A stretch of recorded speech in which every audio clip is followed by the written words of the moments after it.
Recording. Wonderful. Thank you everyone for coming this evening. Um, and for joining us for our spring speaker series. I'm Emily Hess. I'm one of the co-founders of the Mammon Academy and of the John Paul II Catholic Worker Farm in Kansas City, Missouri. Tonight we are joined by Eugene McCarraher, who will be speaking on the Enchantments of Mammon and Techne. But before Spencer here introduces tonight's speaker, I just wanted to say a few words about the Mammon Academy for any of our newer attendees. The Mammon Academy is an organization formed between friends that were interested in the intersections of social and political thought alongside religion, agriculture, and ecology.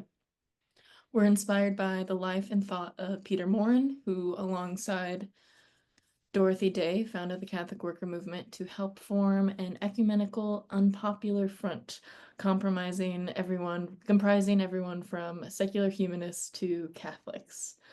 We're united to various degrees by our interests in classical political theory, Catholic social teaching, psychology, Marxian critiques of political economy, organic farming, and permaculture.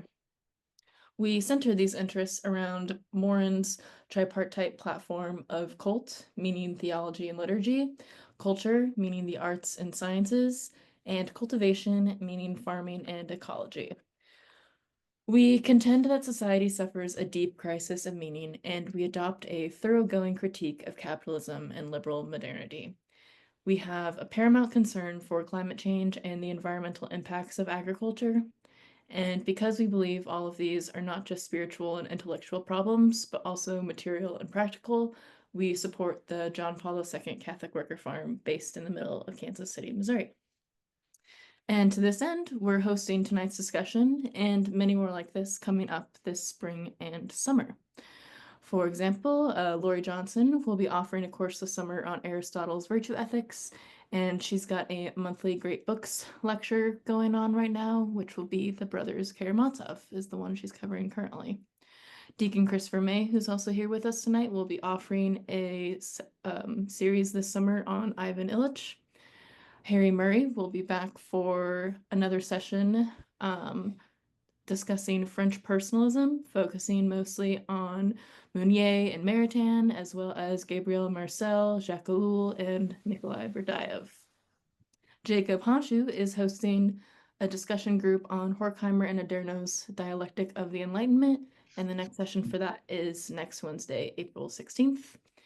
We also host a monthly Communio reading group, both in person and at the John Paul II Catholic Worker Farm, live or on Zoom. And Spencer and Lori have several guests lined up for their upcoming podcast episodes of Dust Bowl Diatribes, which will cover topics such as neo-feudalism and accelerationism. You can find all of this information that I just said on our website and our latest newsletter. And if you like this talk that we're about to have tonight, we've got a lot more like this on our Patreon, so we definitely encourage you guys to sign up for that. And without further ado, let's introduce tonight's speaker. Yeah, so thank you so much for coming on, Dr. Eugene McCarraher. He is a professor of humanities and history at Villanova University. He's a Catholic philosopher, literary critic, and historian of ideas. In addition to publishing articles in periodicals like Commonweal and The Nation, he's authored Christian Critics, Religion and the Impasse in Modern American Social Thought, and of course, The Enchantments of Mammon, How Capitalism Became the Religion of Modernity. And he's currently writing a book about automation, which we'll be hearing more about. So Eugene, thank you so much for taking the time and energy to talk with us today. And go ahead. Okay, thank you. And thanks to everybody else for attending. It's an honor to be invited, and I'm flattered that you're all here. It's 8 o'clock here in Philly for me, so this is kind of late, for an aging guy like me. Anyway, what I'm going to do tonight is I'm going to say a little bit about how I came to write The Enchantments of Mammon, and also how I came to be interested in the book that I'm writing now about automation. So I'm going to say a little bit about the concerns that have motivated each one. and say a little bit about each one of the books. I'm not going to go chapter by chapter, but that would take us probably all night. But I'll give what I hope is a nice compendium of what's in the Enchantments of Mammon and what I think is going to be in the book about automation, which I swear will not be 800 pages. I'm contractually obligated to keep it short this time. So I will. So I guess I'd start off by saying that if I had to give a description of all of my work as a scholar for the last 25 to 30 years, it's been that I think my work has been a project in Christian humanism, an effort to write about capitalism and about technology and about economics and culture in the light of Christian humanism, and hopefully not just in the light, but also to develop that tradition in the 21st century. And therefore, I take it as axiomatic because I consider myself a Christian humanist, that human beings are the image and likeness of God, and that we desire, as I put it in the Enchantments of Mammon, we desire a sacramental way of being in the world. Now, my first book was a study, Christian Critics, was a study of liberal Protestant and Roman Catholic social thought and cultural criticism in the 20th century. So I guess on a minor scale, it was kind of like Enchantments. It's kind of a Cecil B. DeMille production. It's got hundreds of characters. With many, I think, overlapping interests. You wouldn't think that liberal Protestants and Roman Catholics would agree about a lot, but they did in the 20th century. I'm trying to pair up, say, for example, the Niebuhr brothers, of whom I think H. Richard is actually the most interesting. I think Reinhold is frankly kind of boring, and I sort of wish he would go away. I think that even a lot of 21st century intellectuals are far too enraptured by him, whereas I think Richard is actually the more interesting thinker. And what I did was try to put liberal Protestants in conversation with Catholics like Dorothy Day, like the Berrigan brothers, like John Ryan, and many others. Now, the Enchantments of Mammon came about. I started thinking about these issues in the late 90s while I was working on Christian Critics, to turn it from my dissertation into a book. And what I wanted to do after the publication of Christian Critics was to go from theology as a subject of historical inquiry to thinking about theology as a tool or a mode of historical inquiry. And one of the things that I wanted to avoid when I did this was to try to avoid what's sometimes known as providentialism in history. This seems, I think, to be, hope I don't offend anybody, this seems to be a Protestant affliction, a Protestant malady, this providentialism, where we're searching what is God doing in history?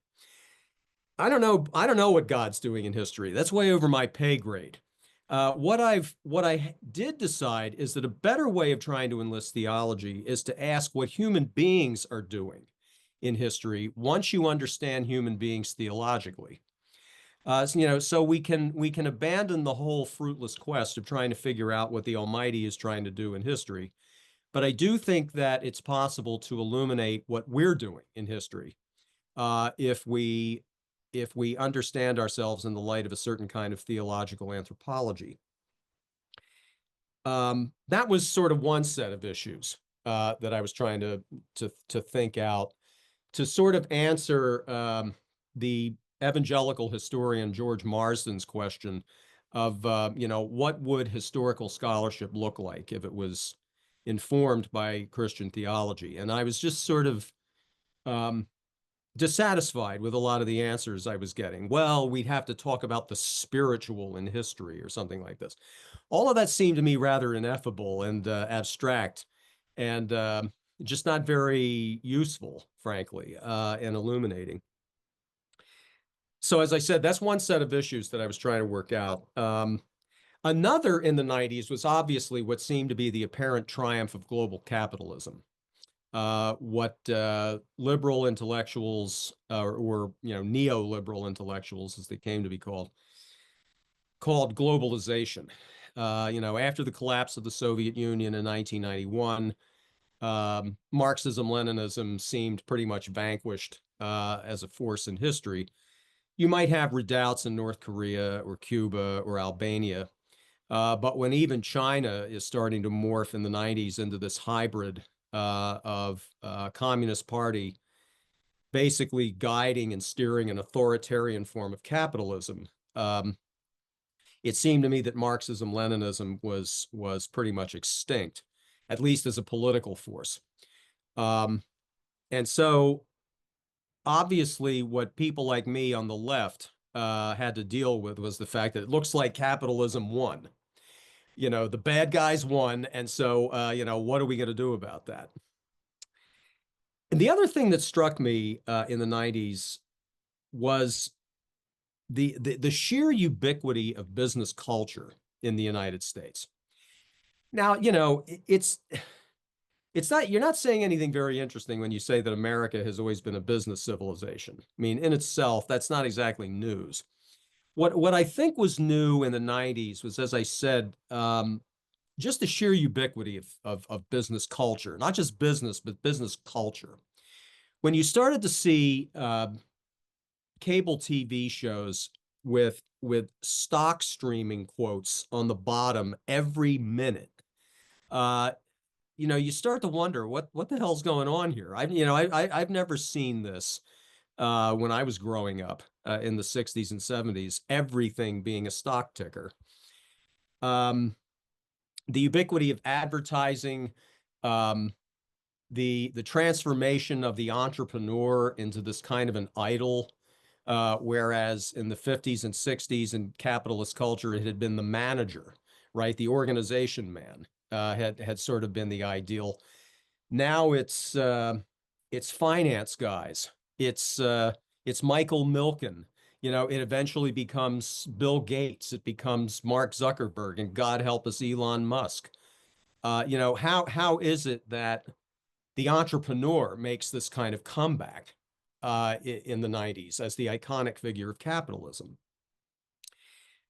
What also is rising in the 90s, of course, is what we've all come to know as neoliberalism, as a moral economy, not just as a political economy.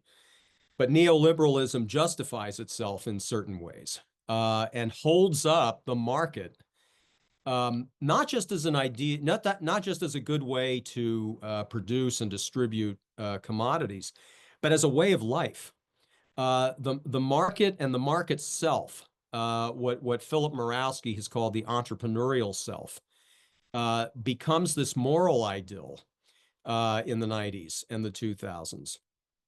And, that's something I look at in the book when I, discuss figures like Ayn Rand and others whose books are still, for some reason, they're still bestsellers on Amazon.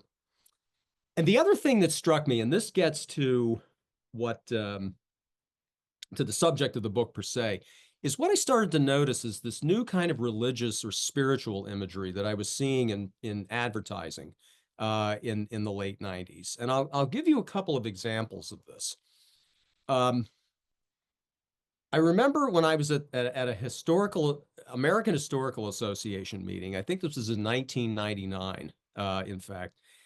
I'd had a long day. I was in my hotel room. I flicked on the television. I think I had a glass of Jameson's with me. So, the story might be a little, off. But I'm looking at the television and I see this ad for an Infinity car. Okay. Now, the curious thing about this ad for the Infinity car is that you don't see the car. What you see is a dark, cloudy background, no music, and there's a bird, small bird, flying silently across the screen. And then you see one word, infinity. You never see the car, no information about the car, just the sort of setting of a mood. That's one example. Second example was a Microsoft ad that I remember seeing probably around the same time. Again, you don't see a computer, you don't see a laptop. What you see is an older Black woman sitting on a bench, being surrounded by multiracial group of children who are circling her in slow motion, singing very happily. And she has her hands out like this, like the goddess Kali. And I just remember thinking, what the hell has that got to do with selling a computer? Answer, everything. Because again, what one is trying to do here is create a certain kind of mood and a certain kind of emotional associations with computers. And I thought, wow, capitalism really is starting to enter the realm of the spiritual. We're no longer seeing the product. We're no longer seeing anything about the product. We're just getting a lot of mood. So this got me to thinking over time about Max Weber's notion of the disenchantment of the world. You know, it's one of the conventional assumptions among intellectuals in modernity that one of the defining features of modernity is disenchantment or secularization. You know, even if one is religious, the idea goes, we no longer believe that, you know, the world is inhabited by spirits or demons or ghouls or things that go bump in the night. In other words, we've all become sort of rationalized. And, you know, this is a notion that's shared by Marx as well. You know, in the Communist Manifesto, he talks about, you know, the ecstasy of religious fervor being drowned in the icy water of egotistical calculation. So, you know, we're all, again, Max Weber and Karl Marx share this notion that disenchantment is one of the features of our world. But then it seemed to me, is this true? Is this really true that we in fact inhabit a disenchanted universe? And so I started to think about Marx's notion of commodity fetishism. And now certainly Marx's understanding of fetishism is different somewhat from the sort of fetishism that, you know, we would think about. But it still seemed to me that Marx's notion of commodity fetishism carried with it some kind of an implication that perhaps commodities and commodity culture were more enchanted than we imagined. And so I just decided, look, maybe I should look at capitalist culture. And what I mean by that is not just advertising and marketing, but things like industrial design, economics itself, management theory, I started to think was very important. So I started to look at all these things, and what I discovered, first of all, was that economics really does have a certain kind of view of the world, which counts as metaphysics, which counts as ontology. You know, one of the things that I say to many of my students, and believe it or not, I do get a lot of business students in my classes at Villanova. One of the things I say to them is, you know, the first couple of days that you're in intro to economics, you're not in an economics class, you're in a philosophy class. And so, you know, what do you mean by that? Well, first of all, when you're told that the world is characterized by scarcity, that is an ontological assertion. I didn't know you guys, if any of you are aware of that, but you know, you're being taught philosophy. You know, you're being told that the world is a place of scarcity. That's number one. And number two, you are being taught what philosophers call anthropology as well, because you are told that human beings are, you know, rational, utility maximizing monads, you know, who only seek, you know, their own self-interest, who only seek their own happiness. And I say to them, this is just not true. You know, I don't care whether you consider yourselves sinners or not. It's just not true. If you consult your own experience, this is not the way you act. This is not how you act with your friends, with your parents, with your siblings, with your boyfriends, your girlfriends. This is not how you act. So why do you tell yourselves all these horrible things about yourselves? That you're nothing but a bunch of self-interested monads. So it just dawned on me that economics is really just another form of theology and philosophy. I started reading a lot of management theory. Yeah, I did it so you don't have to. You're welcome.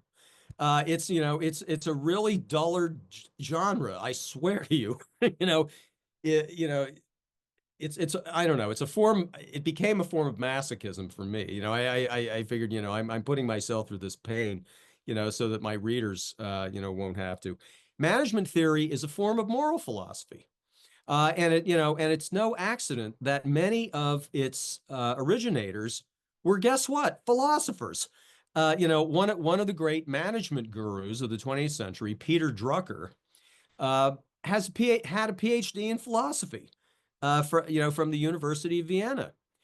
Um, Mary Parker Follett, who was one of the key figures in the creation of what we call human relations management theory, studied philosophy and literature in college. And as I say in the book, you get guys like Andrew Urey and Charles Babbage, who are filling their books of what are in effect management theory with all kinds of references to Aristotle and Christian theology and whatnot. So these guys didn't think that these genres were mutually exclusive. I started to look at advertising basically as a form of iconography. The idea that in advertising you're simply being told what a product is, you don't get it. Advertising is basically capitalism's response to the stained glass windows at Shard. You are being taught and you are being sold literally a way of life, as well as a cache of commodities as well. So I think that I came to write this book because I became convinced that enchantment was in fact still here. It had simply taken a different form, and that Weber and Marx basically just got this wrong about capitalism. And I also became interested in the way that money basically becomes this kind of moral and ontological arbiter of what's real. It doesn't just become, a medium of exchange and a store of value. It actually decides what's real. There's something that Marx writes this in one of his early writings in the 1844 manuscripts. It's often called The Power of Money in Bourgeois Society, where he says, if I have a vocation for study, but I have no money, I have no vocation for study. None. As a matter of the market, my vocation for study or my thirst or my hunger or whatever literally does not exist if I don't have money.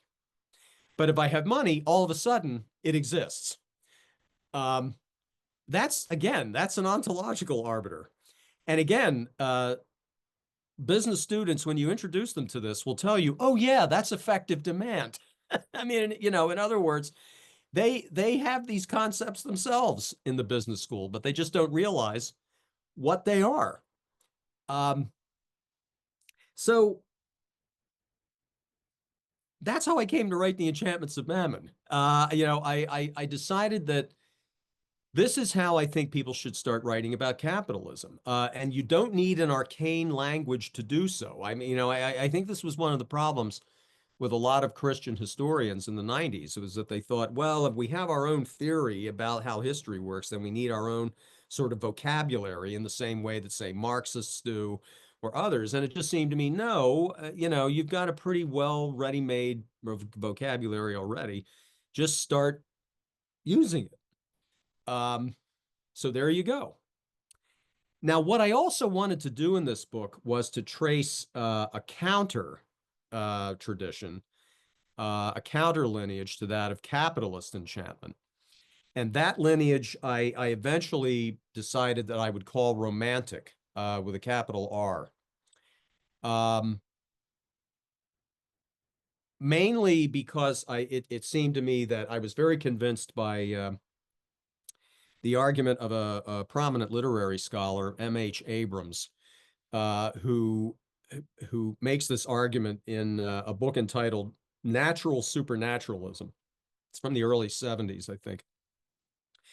And Abrams makes this argument that one of the things that you have to understand about romanticism is that it is a sort of a modern form of the sacramental imagination of the Middle Ages. Now, he doesn't quite put it that way, but it seemed to me that that was the implication.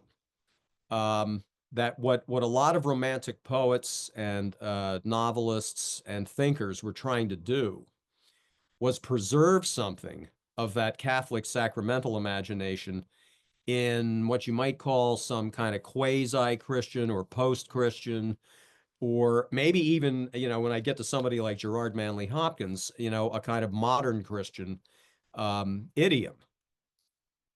And so what the book basically does is tell the story of capitalist enchantment and its counter alternative, romanticism. So when reviewers said, basically you've got two, possibly three books in this book, they're not wrong.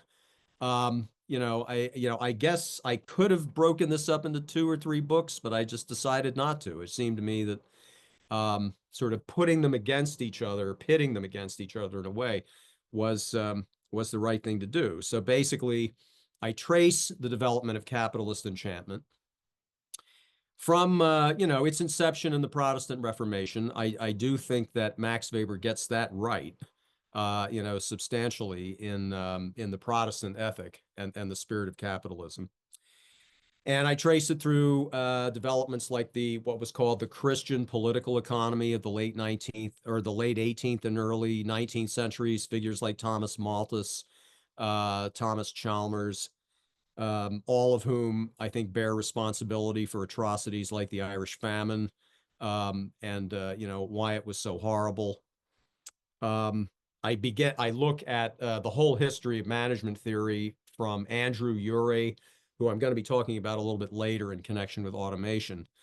Andrew Urey and Charles Babbage, all the way through Peter Drucker, and more recent forms of management theory in the 60s and 70s. Now, when you get to the United States, it gets, that's just in Europe is where the book starts. And, eventually I cross the pond and deal with our friends, the Calvinists, the Puritans in New England, who I think really are villains. American historiography has gone through phases about the Puritans. V.L. Parrington in the 20s thought they were horrible, and then Perry Miller comes along and thought, no, they're heroes, they're really wonderful, and all this. I don't think so. I'm sort of back to V.L. Parrington. The Puritans were terrible. They were awful, and they come in for a drubbing in this book, as do the evangelicals. Any of you who've read my book know that the evangelicals come in for a real beating, and evangelical historians have gotten on my back about this. They're wrong.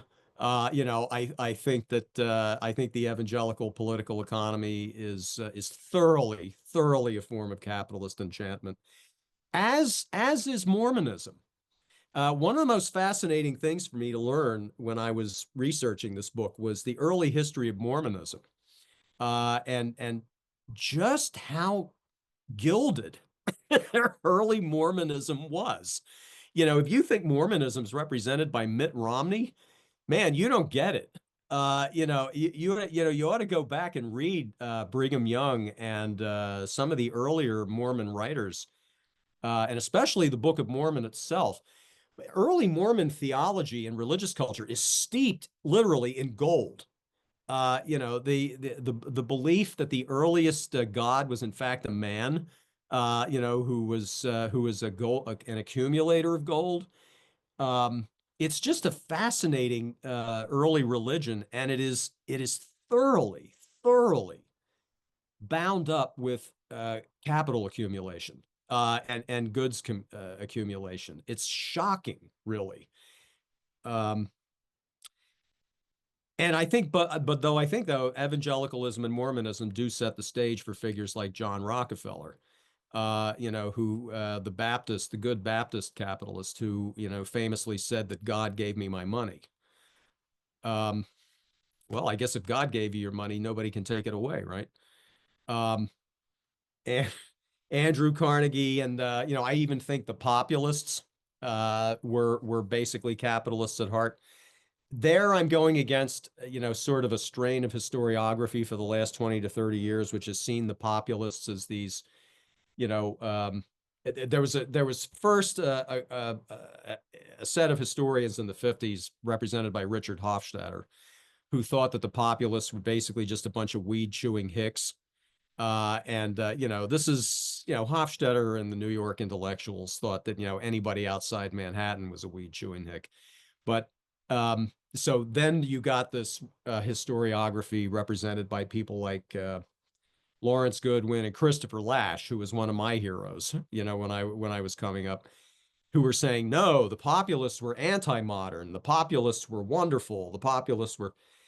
I'm not buying it. I think the populists really at heart were capitalists, and I mean capitalists who are better than John D. Rockefeller, but not still capitalists. Right. And, the rest of the book is taken up with the things like the machine age of the 30s. I look at figures like Henry Ford, like Walt Disney. If you like Disney, you're not going to like what I write about him in this book. Walt Disney not only was a union buster, he broke the cartoonist union in 1940, but sort of the stories he tells are basically about machine enchantment. I think that when you look at a film like Fantasia, for example, which on one level is a wonderful film, on another level, it's so thoroughly soaked in ideology that guys like me just can't look at it with fresh eyes anymore. This is what studying history does to you. And then what I think is really the corporate appropriation of Romanticism in the 1960s by figures like eventually Steve Jobs, the conquest of cool, how it is that hippie culture and counterculture got absorbed by capitalist culture, where capitalism is cool now. Entrepreneurialism is cool. Disruption is cool. Upending people's lives through technology is cool. All that. But there's also a tradition of Romanticism that I think begins in 17th century England with Gerard Winstanley and the Diggers. It's represented by figures like John Ruskin, who I think is really kind of a moral and spiritual center for this book. The arts and crafts movement in both Britain and the United States at the turn of the 20th century, which I do think influenced figures like Dorothy Day and Lewis Mumford and other who are basically heroes of the book, all the way through to the 1960s and figures like Theodore Roszak. And whose making of the counterculture is still, I think, one of the best books, both about and by the 60s. So I end the Enchantments of Mammon on what I think is probably a note of hope, but not optimism. I finished the book, and I'd say the final draft right after the election of Donald Trump, and then I had to, I had to send it off, and I had to make a few changes. But basically, it was finished by the election of Donald Trump. So I do have a few things to say about him, at least in 2016. And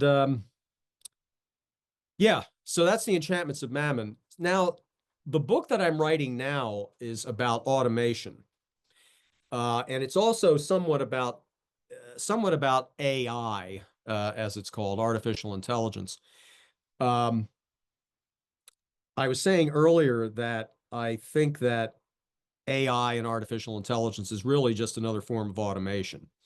Some people try to make distinctions between these two things, but I don't really think there's much of a distinction to be made. Now, why did I get interested in automation? Part of it grew out of things that I think were unresolved in the Enchantments of Mammon. I was interested in figures like Andrew Urey and Charles Babbage and other 19th century British writers about manufacturing. Urey's book is entitled, in fact, The Philosophy of Manufactures, which I think is a curious title. And what it really is I think one of the first texts of management theory. And one of the things that Urey says very clearly in the philosophy of manufacturing is that automata, and that's a word he uses, automata in the factory, in other words, machines, are forms of control. They are ways to discipline labor. They are ways to discipline workers and keep them under control. So this suggested to me that mechanization or automation is at least as much about controlling people as much as it is about productivity and as much as it is about lowering costs, which is often the standard sort of argument that's given for mechanizing or automating. Well, we're going to cheapen goods and we're going to reduce the need for labor. Well, as I'll say in a few moments, I don't think the main fear for me about automation is the eradication of jobs. The main fear for me is the degradation of jobs and the degradation of labor by automation, not so much its eradication. And what interested me about when I was looking at the history of automation was this repeated assertion, this repeated concern that automation is really political in nature. It's not just economic. There is a clear effort by people who are pushing automation to bring workers under control, to bring them under the thumb of management.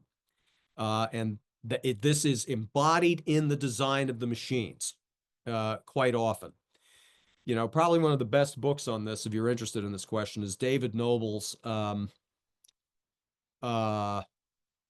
you would think, oh my God, I'm showing my dotage. The title, it's book by David Noble. It's a social history of automation. And what he's able to demonstrate is that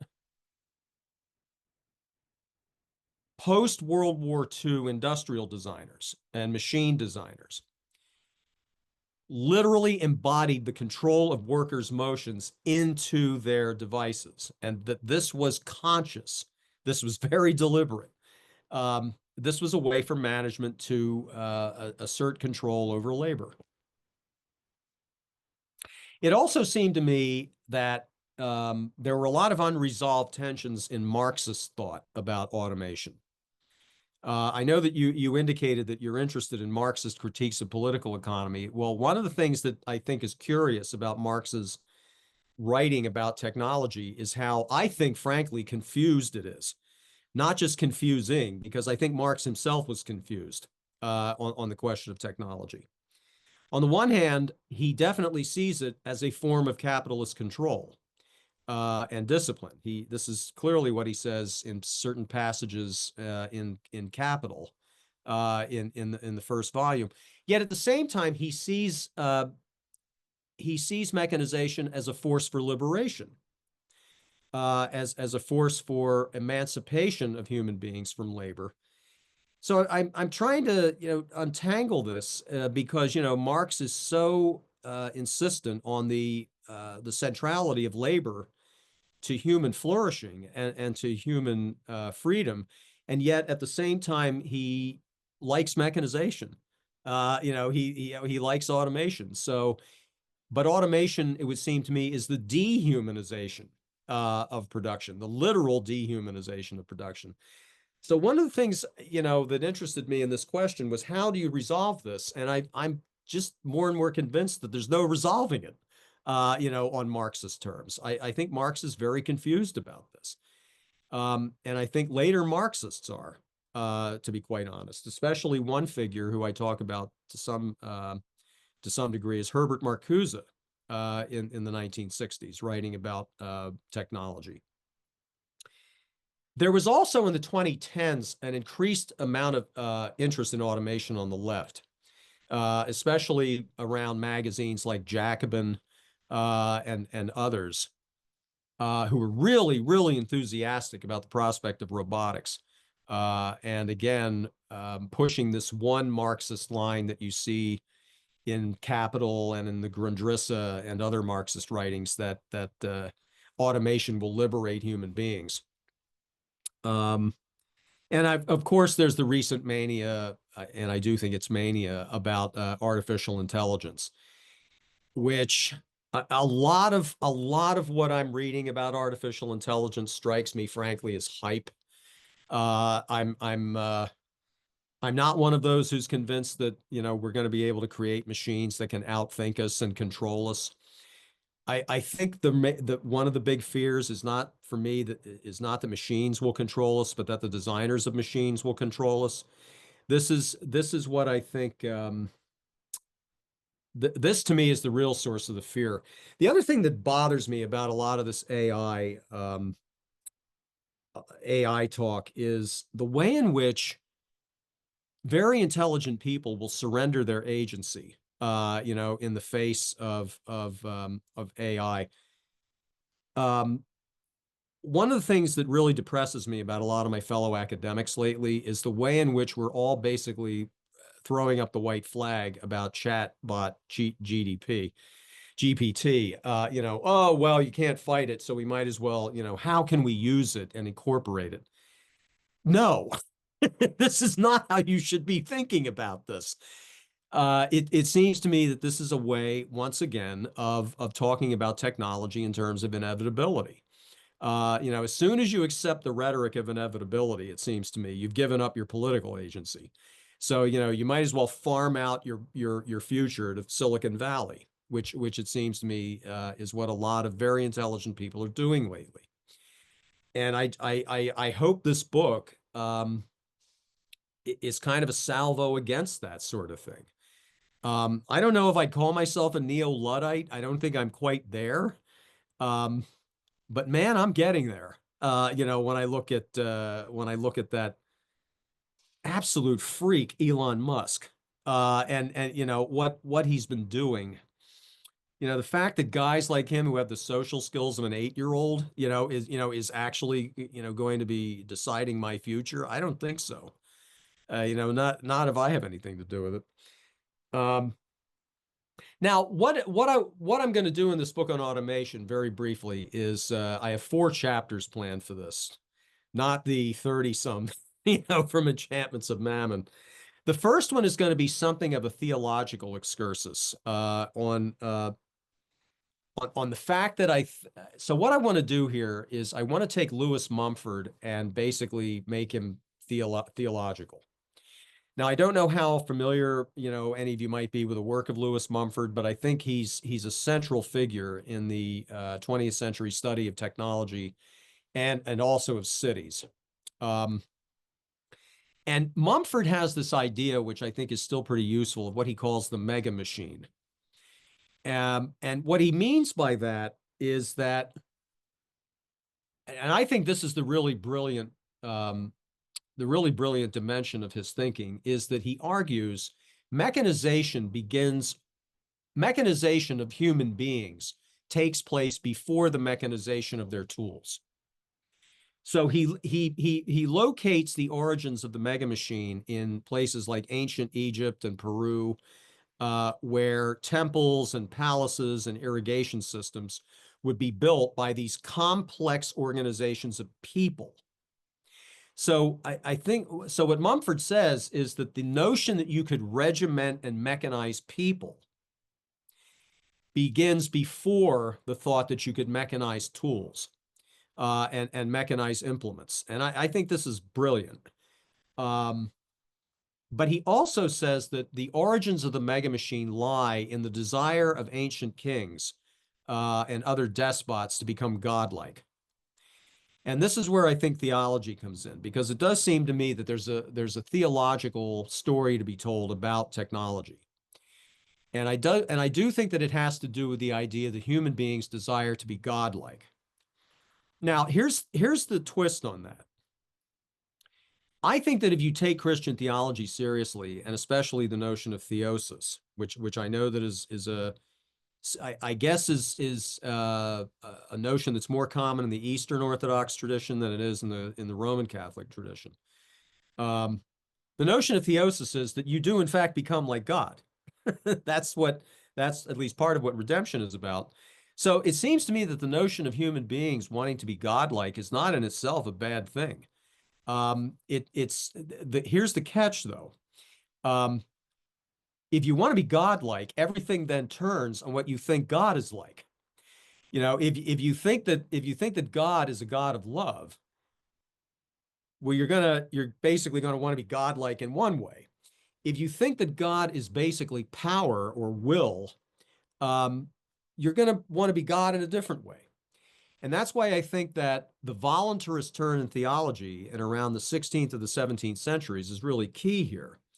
Because when you get somebody like John Calvin, who really does think of God as will and agency before you think of God as love, then I think you're going to get a very different technology. And once you start thinking about God as love or God as power in the 16th or 17th centuries, my argument in that chapter is that eventually you're going to end up with transhumanism. So I do think that there's a line to be drawn from theological voluntarism to these insane sort of ideas that you get with people like Ray Kurzweil and others to basically turn human beings into mechanical prosthetics and to transcend the human condition altogether. I think it's behind, Elon Musk's desire to colonize Mars and other wacky ideas. I mean, to me, whether or not these ideas are practicable or not is not the point. Why do they have these ideas? What kinds of ideas are motivating our elite classes? We'd better start understanding these people if we want to understand what's happening. And so that, there's another chapter on, Marxist and socialist accounts of automation, capitalist accounts of automation. And I want to conclude with a chapter in which I'm trying to argue that you can, in fact, reconcile craft and artisanal conceptions of labor with a certain degree of automation and mechanization. That these two things are not necessarily mutually exclusive. But that the key here is that we give workers more control over their labor. Again, it seems to me that we have to reclaim agency in these struggles and debates rather than just let our futures be determined by, the Elon Musks of the world. So that's all I got. So I'm open for questions. So the first one that came in through the chat from Andrew Don is asking, how does Professor McCaraher evaluate the notion of usury and its disapproval in the gospel and church tradition, and if there is any place or possibility for its recovery? Usury strikes me as the sacrament of capitalism, an anti-Eucharist and transubstantiation of creation into quote-unquote wealth. Yes. Would be the simple answer to that question. Yeah, no, look, I mean, this is whenever I see finance students and talk to them, I tell them, look, I'm trying to save your souls.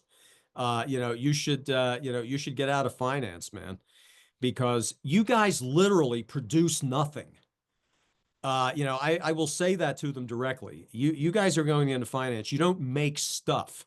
You make money. You literally make money. And what is that? You're not doing anything, genuinely productive. So if we could somehow revive the critique of usury, man, I would be all for that. I don't see how you could possibly have usury in in any sort of decent society. I think there's several people who are very good on this subject. Lewis Hyde wrote this book a while back, I want to say 20 or 30 years ago, called The Gift, where he has a short chapter on the history of usury in Christian thought. Or actually, I guess I should say in Judeo-Christian thought. He goes all the way back to the usury laws in the Old Testament, and then talks about it in the Church Fathers, and then ends up with, lo and behold, John Calvin. And he's got a great line on John Calvin's views about usury. A brother is someone who lends to you at the prime rate. That's basically Calvin's view of usury. The other person who's really good on this, and I don't know if anybody's familiar with this book. I hope you would be. Is David Graeber's Debt from a few years ago. Man, Graeber nails it on just how pernicious debt thinking can be. He starts off with a critique of Nietzsche's view of debt in the genealogy of morals, and he just runs with it. And I think, man, Graeber is somebody who just died too soon. But that book is fantastic for again understanding just how pernicious debt is.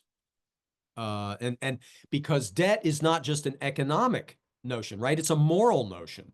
And it's a notion which often ends up blaming the victim. And it can turn very violent and very bloody and very very nasty.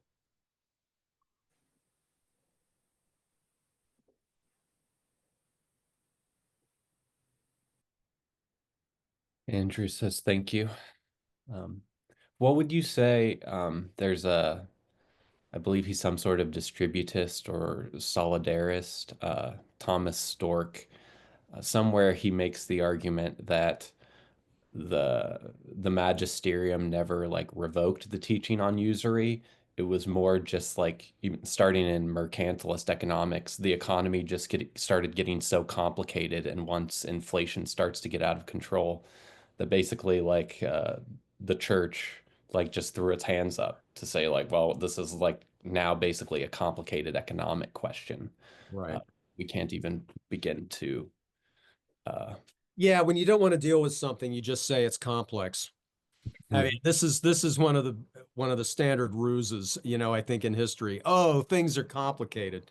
Well, when you say things are complicated, first of all, I would think that your first thing would be to try to master it. Okay, complicated things can be understood too. It takes a little effort. And I understand that, given what the church was up against, by the 16th and 17th centuries, I can sort of see why you might say, oh man, this has really gotten out of our control. I don't know what we can do about it. Okay, I get that. But it seems to me that you still need to insist on the fact that usury is evil, right? I mean, it's you'll still get Catholics of the Acton Institute variety, who will defend usury as or the who will defend usury. But you see, to them, usury, what they won't defend is usury. What they'll defend is interest. What they'll then say is, well, usury is a kind of excessive rate of interest, right? And the problem with that, of course, is, well, what's an excessive rate of interest? At what level does something become excessive? That becomes a completely subjective judgment. So this is why, Father Robert Sirico and the Acton Institute have always seemed to me to be fellow travelers of capital. I'll put it nicely. But no, I mean that's true. I mean, I honestly don't know that much about Thomas Stork. I've heard of him, I know who he is, but I would agree with that. At some point the church did kind of like throw up its hands. Mhm. But again, that's not a reason to stop talking about the subject. So Shelley asks, how would an arts and crafts movement not devolve into a bourgeois consumerism? Would it be essentially like the Foxfire books in the 70s, seeing beauty in the functional handmade item without the artisanal quality? That's a really good question, because arts and crafts movements in Britain and the United States did essentially become sort of bourgeois playgrounds. They started off with the best of intentions, but they eventually just became, forms of boutique production for the WASP elite. And I think that one of the major reasons that happened was that the arts and crafts movement was never able to make any sort of meaningful connections with the labor movement. Almost all of the arts and crafts writers and practitioners at the turn of the 20th century were disaffected bourgeois bohemians. What we would call today bobos. And I don't see anything wrong with that. Look, I'm a bourgeois bohemian. Here I am. I'm a middle class college professor. What am I? Um, I'm a bourgeois bohemian. Um, so the fact that the arts and crafts movement originated among disaffected bourgeois intellectuals is not in itself a condemnation of it. What I think happened is that they never made any connections with, say, the AFL or especially the IWW, the Wobblies. Of course, the CIO wasn't around at the time of the arts and crafts movement. But the point, I guess my point being that, and this is really something that I'm trying to think about for the fourth chapter of this book, how can practitioners of arts and crafts, how can they link up with the labor movement of the 21st century in such a way that this sort of new kind of 21st century arts and crafts vision can be viable on a mass scale, on a popular scale?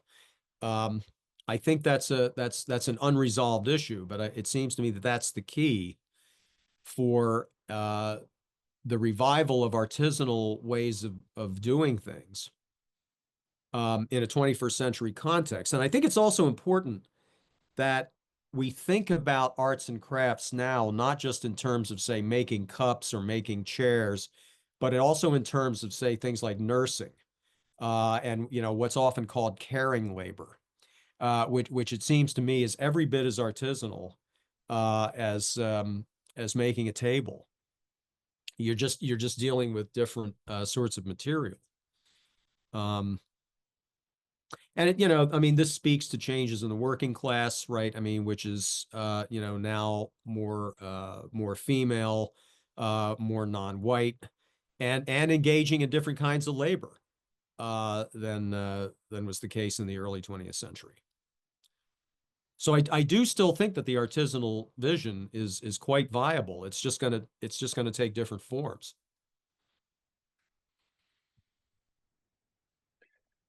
Thank you. So Harry Murray asks, in your book on automation, do you deal with E.F. Schumacher or, on the other end of the political spectrum, Heidegger's The Question Concerning Technology?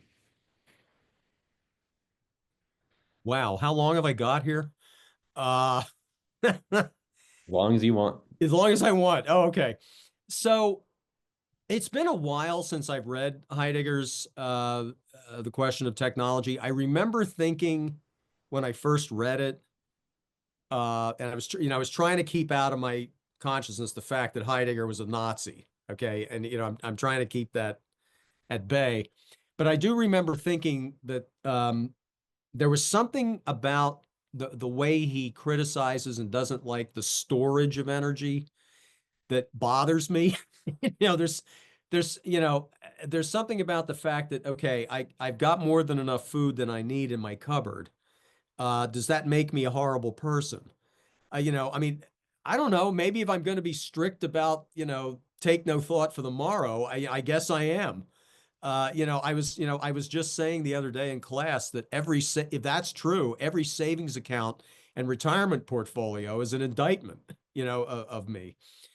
Well, there's not going to be much left in my retirement portfolio, maybe by the end of the week. I mean, who knows? But so I do remember thinking that that was a problem for me in Heidegger. The notion that storing energy is somehow a bad thing. I mean, if I'm misreading Heidegger on that, please correct me. Like I said, I mean, it's been a while since I read it. Now Schumacher, and what he writes about intermediate technology in Small is Beautiful. Again, I find this very appealing. I would just want to, I guess I'd want to think about what that would mean now, as opposed to say the 60s and 70s when that idea originated. But yeah, I mean, I think Schumacher's general approach and a lot of the questions that he asks are the right ones. They're the sort of questions that have been asked since Ruskin and William Morris and others. The other thing I like about Schumacher is his wit. I remember seeing a video of him. I think he was speaking at a college, on this American tour that he did just before he died. And he said something about the fact that, somebody asked him, well, if you're a Catholic, why did you call it Buddhist economics? And he said, well, if I'd called it Christian economics, nobody would have read it. Which, I mean, man, does that say a lot. But yeah, I just thought that was really funny that he said that. Does that answer the question, or at least begin to answer the question? Yeah, no, I think that's really good. I don't want to take the position of defending Heidegger, but I Right. think he's talking about machinery turning nature into a standing reserve. Yeah. And he was maybe talking about more in a mass scale where it changes the way that we see nature, that it becomes this, that a plot of land becomes a coal field and is turned Right. into just a store of energy for us to use as we want, as opposed to the older, more down home ways of just storing some stuff for future use.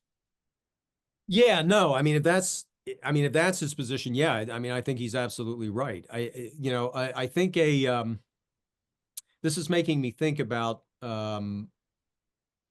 I can't remember exactly what's said, but it's some passages in Laudato Si, that sort of address the same sort of an issue about seeing nature as just like a pile of resources, or as real estate, right?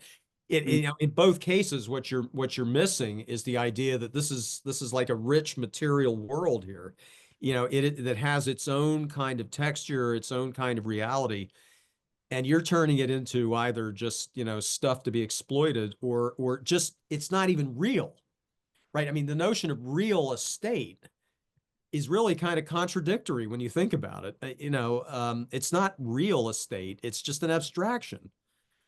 Yeah. Okay, thank you. So Austin asks, given your diagnosis of capitalism as a form of moral and spiritual enchantment, how do you interpret the current proliferation of techno-utopian discourses around AI, space colonization, crypto-libertarianism, or fully automated luxury space communism? Would you Yeah, man. Yeah. Yeah. would you Some say of the stuff I think is just absolutely wacky. Um, Now, the fully automated luxury communism, comes from people like Aaron Bastani in Britain. And I just think, again, this is a way for the left to sort of farm out its political imagination to Silicon Valley, right? I mean, when you actually read the book, Fully Automated Luxury Communism, I don't think the word union comes up once. I don't think the term working class comes up once. And this is revealing to me, because what it essentially says is we've given up on the old, political notion that, the working class or working people, or however you want to term it, that they can actually affect change. You know, somehow Bastani and others of his ilk on the left seem to think, yeah, you know, Elon Musk and all these other guys are going to create these cool machines, and somehow we're going to take it over. But there's no sense of how that's going to happen at all. And you know, and the other thing is, where are you going to get all the resources for this fully automated luxury communism? And you know what are you going to do? You're going to start mining the moon? Oh, that's right. That's what Bastani thinks. You know, that we should actually start thinking about mining the moon. You know, maybe I guess if we get out to Mars, we'll mine Mars as well. You know, this is a thoroughly exploitative and extractive view, you know, of the way we view nature, and it's so capitalist. You know, really. Um, Now, as far as, you know, these other sort of techno utopias, like the one that Musk has imagined, or Peter Thiel, who I think is another nefarious creature, um, I my theory on this is that I think this is a sign that the ruling class has given up on this planet. I really think they've decided that there's nothing that we can do about climate change. There's nothing we can do about class inequality. And so what we're going to do is literally leave the planet. You know, we're either going to go to Mars, or we're going to go to the moon, or we're going to go in these space colonies, or we're going to buy up islands in the Pacific or somewhere else, and we're basically going to turn them into these kind of gated communities. Um, I think it's just a sign that the ruling class has decided that the game's over. You know, they're not going to say it, of course, but I think that's a sign that they are in fact deeply pessimistic about the future.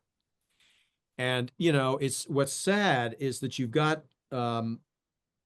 even got some religious writers, I think, who are sort of aiding and abetting these guys, like Ross Douthat in the New York Times, who, you know, who lately has been writing these fawning kind of interviews with people like Mark Andreessen, you know, who's this venture capitalist out of Silicon Valley, who wrote this just absolutely crazy I think he calls it the Techno Optimist Manifesto.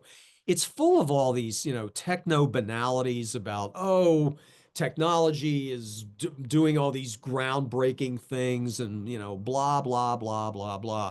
You know, I mean, we've heard all this before. It's just that Andreessen writes it in this particularly awful, breathless kind of prose. But then he, you know, he attracts guys like Douthat. Um, Yeah.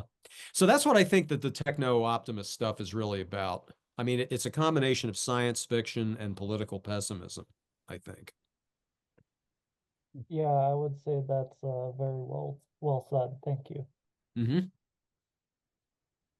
Jane asks, would you consider Romanticism to be the first authentic critique of liberalism? And do you place yourself anywhere within that movement? Huh.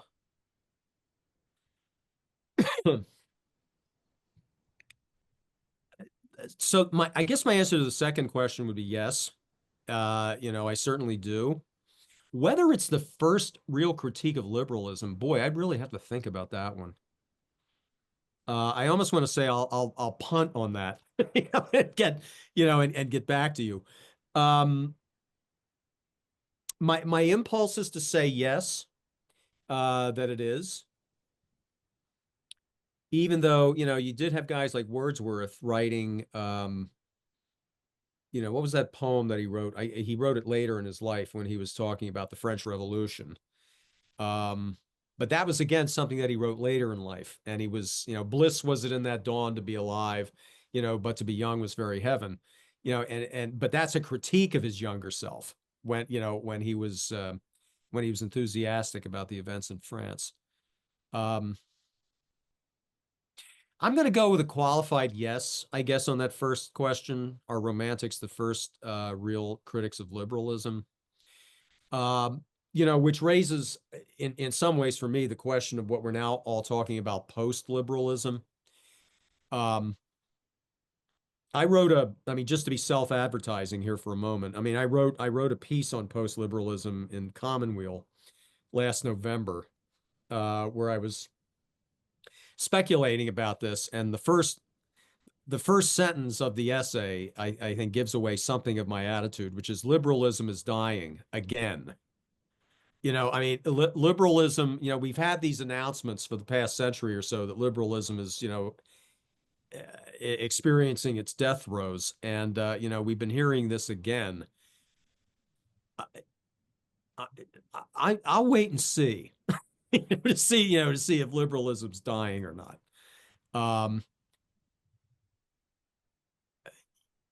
Yeah, but I mean, if it is dying, it seems to me that we have to look to other traditions than some of the ones that have claimed the mantle of post-liberalism.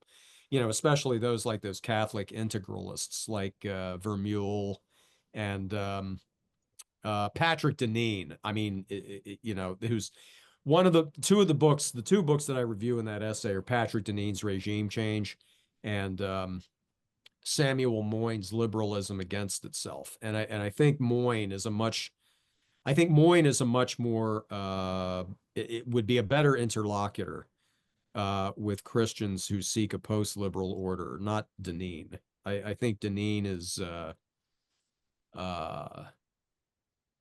I think his whole view of politics is askew. Excuse me. I just don't see this whole sort of aristo-populist sort of political coalition, or configuration. I just don't see it happening. So yeah, is liberalism dying? Well, I don't know. I don't know. We'll see. And the other thing about post-liberalism too is that if it's a genuine post-liberalism, it would appropriate what I think is best in liberalism. I'm not one of these liberalism bashers. I think liberalism has done a lot of good things. A lot of nasty things, but also I think a lot of good things. So can I just ask you one thing? And I'm sorry, I was hiding. Nice to meet you, and thank you Yeah. so much for your talk. So do you see any way of, I mean, there's a guy by the name of Carl Polanyi, but very influential book, The Great Transformation. Yes. Do you see there? That's that whole idea of re-embedding the economy. But he's read in different ways. But I see him as essentially never completely leaving the liberal tent. Maybe that's wrong. I don't know, but that's the way I'm reading him right now. Do you see for Polanyi's work as an example of one ways of restraining liberalism but staying within the tent, given the the sort of say a view we're seeing of post-liberalism right now, and current options as they stand? Maybe liberalism, I would tend to agree with you, is if it can be restrained, if there's any way of it doing that, maybe we should be looking at that. So Polanyi's an example, but do you yourself see ways of restraining it? Yeah, I think, wow, there's a lot there. I read Carl Polanyi as I guess I'd call him a Christian socialist, in the end. And Christian socialists, right, I mean, appropriated certain things about liberalism that, that they thought were still valuable. And that's why I see Polanyi as a key figure here. We're thinking about, say, a kind of post-liberal political economy. Yeah, I mean, I do. I think that post-liberals who are, what you might want to call left post-liberals, the sort of people that maybe John Milbank has been talking about and writing about. I think they should look for traditions in Polanyi, in other traditions of socialism, like guild socialism from the early 20th century, even anarchism. I think has a lot of valuable resources. I think, but again, I think what's key here is some kind of revitalization of the labor movement, which and a labor movement that wants more than just higher wages and better benefits. You know, this is why I think that we need the Wobblies back. You know, we need the IWW, you know, which wanted to abolish the wage system, you know, and not just get you know, what was it Morris called it? Better slave rations. You know, is basically what he called higher wages. And man, we need a political party. You know, I mean, the Republican, I don't even know what to call the Republicans anymore. You know, is it a cult? Is it I don't know what it is. And the Democrats are nothing but, eh, look, I've always thought for the last 30 years, I've always called the Democrats junior varsity Republicans. You know, whether it's Clinton or Obama, you know, whoever, you know, they're just basically sellouts to Wall Street, as far as I'm concerned. You know, I'd say we kind of need, and I'll shut up now, but we kind of need, at least until something better emerges, maybe we need to find a better way of just sort of um, maintaining order and stability while that emerges, you know. And to me, I was curious what you had to say there when you were talking about liberalism. If there's any other alternatives in what this sort of purgatorial period we're into, sort of lack of better that's the first. That's the lack of a first. better word. I have to say, no, purgatorial is precisely what I think this is. That's what it feels like. Um, I think right now in 2025, you know, on the American landscape, I think we have to hold on to the best in liberalism. We've got some social democrats in the Democratic Party. Now, you know, I wish social democrats would go farther than they want, but I think those are what we've got right now. So we've got to hold on to that, you know, and support it. Because man, the other guys are just loons. Yeah. Thank you. Yeah, one of the things I said to a friend of mine the other day, you know, as a I guess a vaguely defined socialist, when I decided that I was a socialist, I knew I was signing up for perpetual political disappointment. You know, I knew that. You know, I knew I was signing up for sadness. So you know, there it is. So Deacon Christopher asks, can you give your brief assessment of the works of Hans von Blumenberg, Harvey Cox, and Charles Taylor? My short. That's what he asked for. Well, You can also pick and choose. okay. Oh, good. Okay. Now you gave me an out. Thank you. Okay. Who was the second one? Harvey Cox. Oh, Harvey Cox. Sorry. I guess my mind was poisoned by the Secular City. You know, when I read that, and I read that for my first book, and I just thought, my God, this is awful.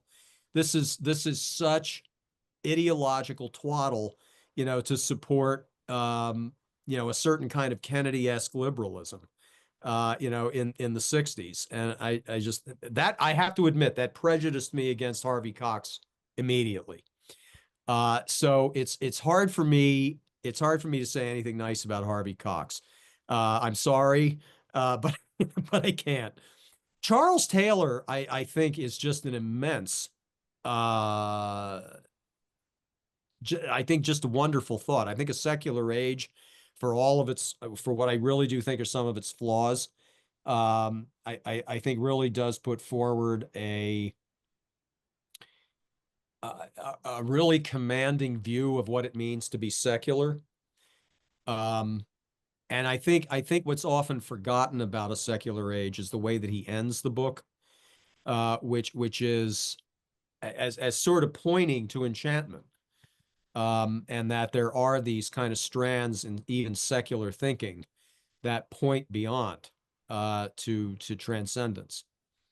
I do like his book, A Catholic Modernity, a great deal. And again, I think it's because Taylor's able to sift through, I think, the different strands of modernity and liberalism, and not simply sort of paint paint with a broad brush. As you know, liberalism is so wonderful and liberating and emancipating and all this. He doesn't go there, but he also doesn't tell us that liberalism is the spawn of Satan.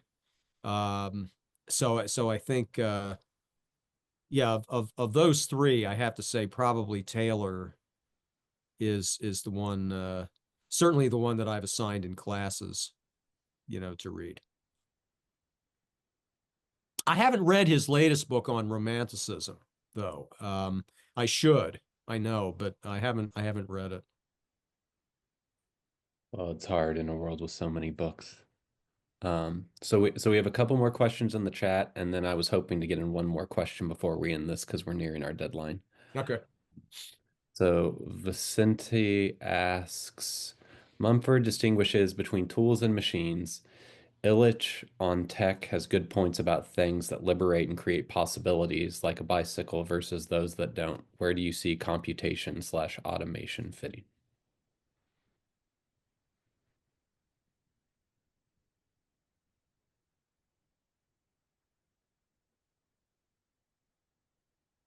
So I'm a really big fan of Mumford. And what I like, I guess what I like about Mumford as opposed to Illich is that it seems to me Mumford is more, I was going to say he's more political than Illich, but it's not that Illich is not political. It's more that I think Mumford gives more sustained attention to the political than Illich does. And so this is why I'm not sure how I'd answer that next question about where I would put automation, because it seems to me you can't talk about automation outside the particular kind of social and political context in which it's designed and made. So this is why I want to try to make the argument that not all automation is necessarily a bad thing.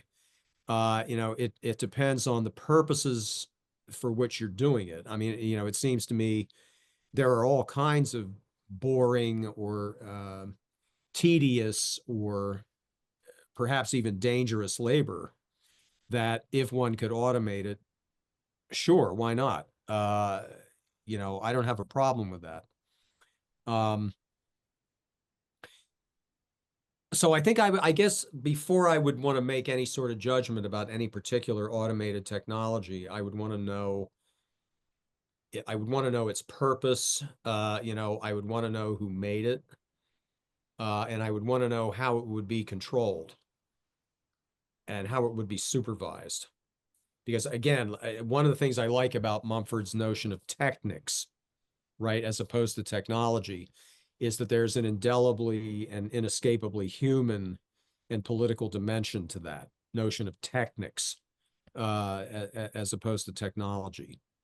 Yeah, and just to like what I like about that. So I'm a AI like a person, or I was, and like I mean when I've been around, it's like just like we should build a thing, and they never know why, and Right. they just like, well, we'll Yeah. build it, and then we'll just have more stuff, and it's like, but that's not. They have like no imagination for like the political or community kind of thing. So No, they I would don't. love to see someone address all that. No, so. they really don't. I mean, there's as wild and crazy and imaginative as these guys often think they are. I mean, they really do still believe in what you could call the productivist myth that, we just need to produce more. This is I don't know if anybody's familiar with this book, this new book by Ezra Klein and Derek Thompson that's just come out, Abundance. Like, are you kidding? Like, we don't have abundance now. What are you talking about? This book is so technocratic. It's like Klein has no conception of politics. He has no conception of class. It's just, yeah, all we need to do is just rearrange our zoning laws, and we need to make a few technical fixes and everything will be fine. And this guy gets lauded as some kind of a genius. I just think, I, I don't get it. I just don't get it. No. So Andrew asks, are you aware of any functional alternatives to usury in the US or elsewhere, Catholic credit unions or some No. other organizations? I don't know. I'm not. I'm not. I mean, if somebody could educate me on this, I would very much want to be educated, but I don't. I know that there have been various schemes, suggested. I mean, things like social credit, and even I remember, I can't remember where the origin of this was. Oh, I remember reading it though in a Marxist economist, David Harvey, who was he's talking about vegetable money. Why he thought vegetables would be better as money, because vegetables, they rot, and so there's like a time limit on how you could use it as money, which I thought at the time I thought this is kind of crazy, but at the same time I thought that's actually kind of interesting because it does take into account the idea of money as something over time, rather than just this sort of thing in your hand. Or yeah. But no, I mean, in answer to your question, I don't know of any offhand. Mhm. In the chat, Elias is putting forward Islamic finance as a model. But anyway, What kind of finance? Islamic. Islam. Islamic, Okay. no interest. Muslim groups in America can come together and pool capital in order to not have to go to a bank and buy a house. Yeah, you know what? I knew that, but I don't know why that didn't come to mind. Yeah, yeah, no, right. Not many, just a Right. few. But there are Muslim banks, of course, which Yeah, is kind yeah. of like a contradiction in terms. I guess an Islamic bank is just like a big pile of money. Something like that, I suppose. I don't quite know Okay. how they operate. Okay. All right. So the question I wanted to make sure that we covered is in both of your books, you laud to some degree, but you have like pretty thoroughgoing critiques of the Catholic worker movement. So as you think about automation, and how to reconcile arts and crafts with automation, do you have any?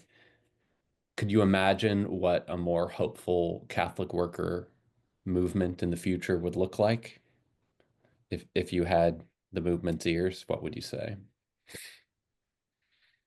Um, I guess I'd probably say, first off, that I would want the Catholic worker movement of the 21st century to have a clearer urban vision, right? One of the critiques I make of the Catholic worker in Christian Critics, and I guess less so in Enchantments, is that when you're talking about the fact that you want people to have a better relationship to the land, and you want people to have less alienating or even non-alienated labor, rural labor, agricultural labor was held up in the 30s and 40s, and for a long time, maybe even still, maybe in a lot of Catholic worker circles, as sort of the paradigmatic form of life, right? Rural life. I wish that Catholic workers, or maybe they do, and I just don't know what it is. I wish they had a clearer urban vision for people like me who live in cities, and who we're not farmers, and I'm never going to farm, and maybe, I don't know, maybe that says something about me, but I don't. I will be honest, I have no interest in farming. I like living in the city, and I see all the problems with that, and one thing if I was a Catholic worker czar, and I had an urban vision, I would certainly eliminate cars. I think that the automobile is one of the single most destructive, not just ecological, but social catastrophes of the 20th and 21st centuries. Um, there's a great book on this, Holtz, K. Holtz, I think the title is Asphalt Nation. That says it all, right? So that's one thing I would say. I would want to develop a more urban vision, or what role would cities play? What would cities look like in this new kind of economy? And as I said earlier, I think that the artisanal ideal that I think informs Catholic worker thinking, and by artisan I just don't mean somebody who works in a shop, but somebody who farms, right? I mean somebody who works and does something that combines mental and manual labor. I would want to see, what does that look like in, say, hospitals? What does that look like in schools? What does that look like in I don't know, therapeutic counseling settings, things like this. In other words, how does it track with the new kinds of labor and the new ways of life that we have in the 21st century, which, you didn't have in 1932, and which, much of which isn't coming back. So how do you address that? Because as I said before, I do think that the Catholic worker movement asks a lot of the right questions about techniques. And so the answers in the 21st century, will not, I mean, they probably won't be the ones that were given in the 20th, but then again, how could they be? Thank you. I guess my question would be, do you have time for one more question that slipped Sure. in right at the end? And it's kind of a personal one, and I think it'll kind of tile this. So Austin asked, if there is any time left, I would like to pose one more question. How have you navigated Catholic spaces while maintaining your socialist identity, particularly when you are faced with earnest criticism? I think quite well. To be honest, hey, I made full professor here at Villanova, so they must not have thought I was too crazy, or dangerous. Look, most of my students, look, here's one way I'll answer it. And this is, many ways that I could do this. It's no secret that the biggest major on most college campuses now is business. That's the way it is at Villanova. Most of these students are in the business school, or they're maybe in the engineering school. In other words, STEM rules the roost, in the university right now. And so therefore, you would think that, somebody like me would feel kind of lonely, and out of place, but I don't. And the reason I don't is that you will hear from students themselves, not just from people like me, but from students themselves, that they are not happy with this world. That they are not happy with a lot of the things that they're asked to do. They're not happy with a lot of the things that they seem to think, at least, that they're forced to do, in order to make a living. They're told by their parents, they're told by the larger society that you got to get a job at Goldman Sachs, or you've got to, in other words, you got to get rich, and you should get rich before you're 40 so that you can retire.